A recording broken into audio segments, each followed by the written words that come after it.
To everyone. So my talk is on myopia, which is not just a refractive error, but a global pandemic.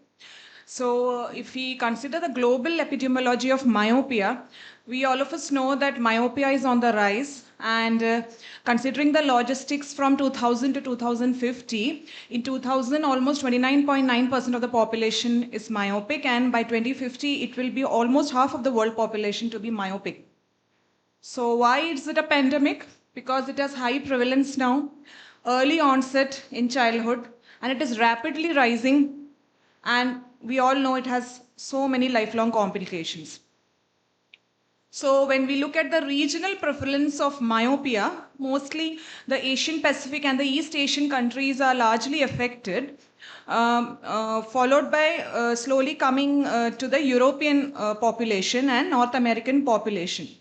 So, and what is interesting to notice, in year 2000, this epidemic was amongst the younger age group, 10 to 39 years of age, which, if as per the logistics, will involve even the elderly age group by 2050.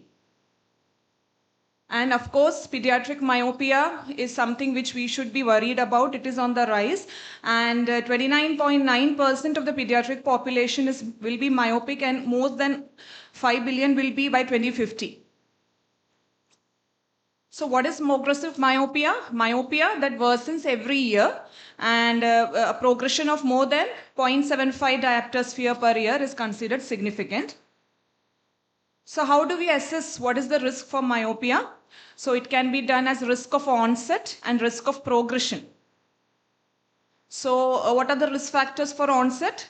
Parental myopia, family history of myopia, both parents are myopic, ethnicity, East Asian population, limited outdoor time among children, excess of near work, and history of prematurity amongst the children. Also, low hyperopia in children is a risk.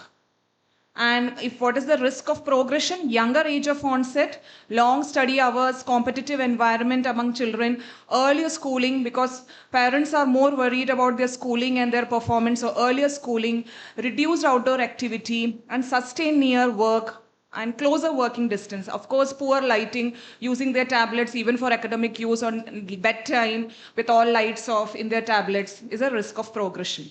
We all know the complications of high myopia. So apart from the aspect we consider, there is some economic aspect of myopia, which include economic burden, annual cost of myopia correction, and annual cost of higher myopes in the form of specialist care, which is really alarming. And also social impact of myopia. Visual impairment caused by myopia is a burden to the families as well, to the caregivers, to the communities they belong. And significant reduction in the activities in their day living, and visually intensive task which is required is affected. Of course, it affects their education, it affects their employment. Certain professions will require a very good vision, even with the glasses is affected, like in Army and Navy. Child development, because they are bullied, because they wear glasses, thick glasses. Mental health, it all becomes affected. The children and their families as well. Also, it impairs the functional capacity, because if we consider older people, it may increase the risk of accidents like hip fractures and need for family support and nursing home.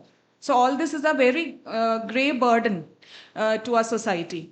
So how do we diagnose it? A good refraction, a good cycloplegic retinoscopy, axial length measurement, and a detailed anterior segment and fundus examination every 6 months.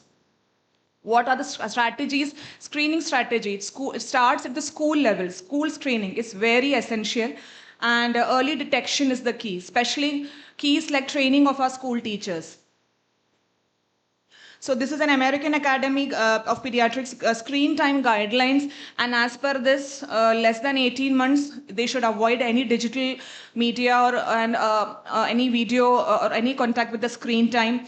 And from 1.5 to 2 years, very limited co-watching with the parents, high quality programs, and then it can be gradually increased to 1 hour per day for the elderly children. Along, of course, co-watching is advised.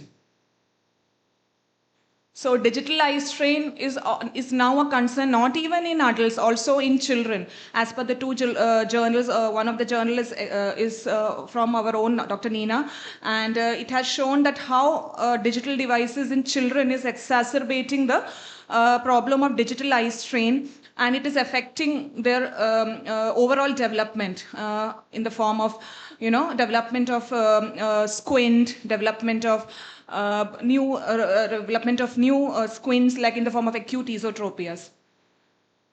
So we should encourage more outdoor time, more than 2 hours per day, UV light exposure, because it is supposed that it stimulate the dopamine release, and it will prevent the axial length progression and myopia development. Also vitamin D from the sunlight, it will prevent the eye growth, and the pupil diameter being constricted, it will improve the retinal image quality and it will decrease the demand, accommodative demand. So this is just a overlayout of strategies for control of progressive myopia, which our speakers in the forthcoming session will be talking about.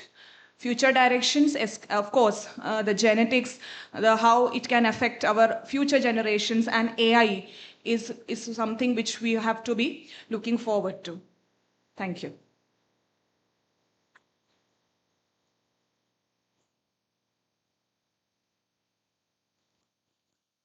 Thank you, Ranjini, for that overview of myopia slowly becoming a pandemic.